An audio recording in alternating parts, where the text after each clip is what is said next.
Hey guys, Tom here. Welcome back to another video on the Racing Joker channel. Today, we're doing another episode of The Commute. Oh yeah, The Commute, episode 20.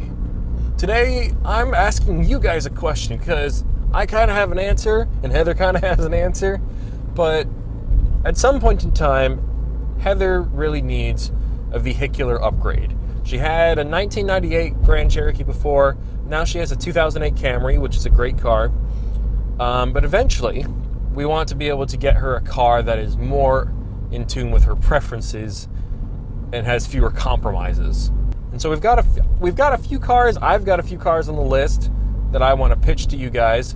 Heather likes Jeeps, SUVs, I guess somewhat practical cars, but she also likes Mustangs and the second-gen Audi R8. So it varies.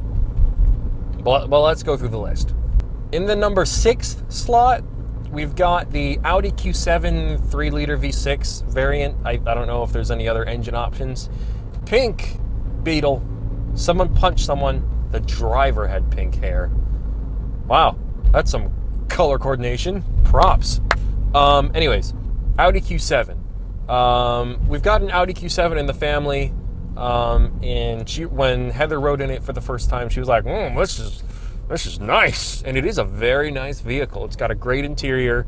In my opinion, the infotainment system, GPS system and all that, and heads-up display in the Audi, in any Audi vehicle, really any modern Audi, is the best in the business. I mean, you've got BMW, which is okay, and you've got Lexus, which is better, but Audi seems to be the best from what I can tell. So Audi Q7, it's a great car. You're gonna get German Audi build quality, so you don't have to worry about that. She's not gonna modify, so you don't have to worry about warranty. So they'll take care of her if there's any issues with the car itself. I think that most modern Audis are visually appealing.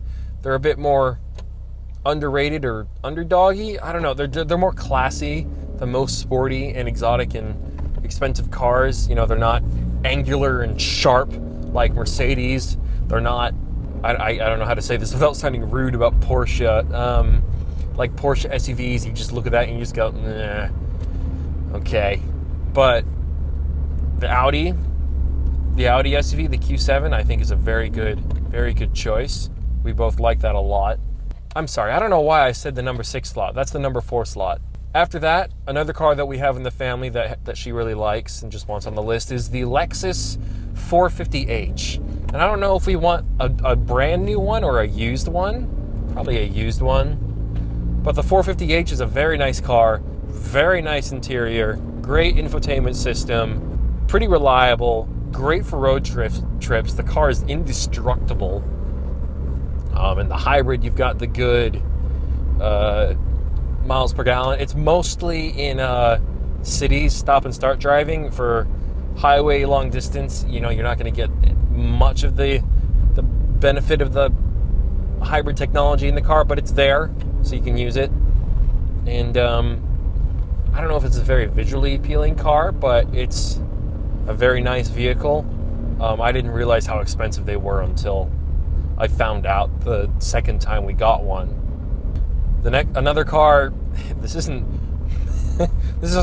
massively practical, but if I never get a Mustang, Heather should at least be able to get a Mustang, and she'd want to get like a V8 auto Mustang, because unless if she learns how to drive manual, she doesn't know how to drive manual. And I recently found out it's like 18 or 19% of the U.S. population doesn't know how to drive manual, which is a little terrifying, which basically means 82 or whatever of the U.S. population doesn't know how to drive. Because in my opinion, if you can't drive a manual, that basically means you can't drive a certain type of car. And if you can't drive this car, I think that basically just means you can't drive. What the hell is this thing?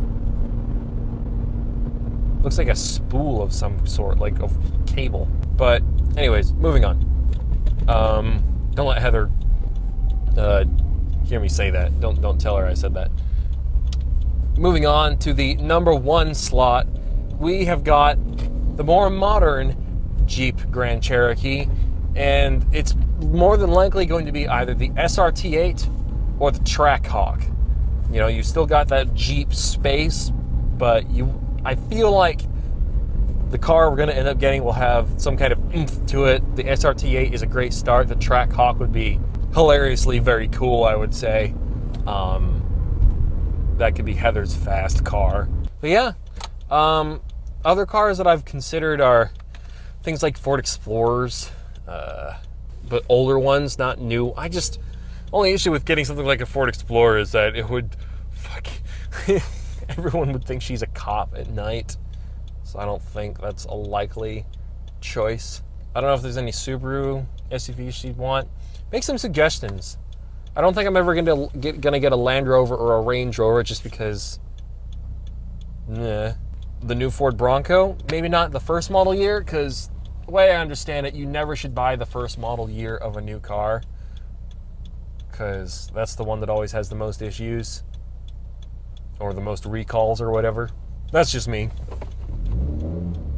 Maybe Heather wants a pickup truck. Maybe we could get her an F-150, like a King Ranch, or a Raptor, a Ford Raptor. That would be funny. Pop, pop, pop, pop, pop, pop, pop, pop, pop.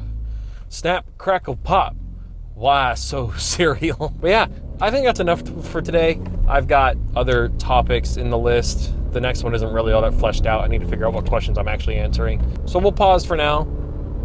Thank you guys for watching today's episode of The Commute. Hope to see you all next time. Take it easy. Stay awesome. I love you. I love you. Bye-bye.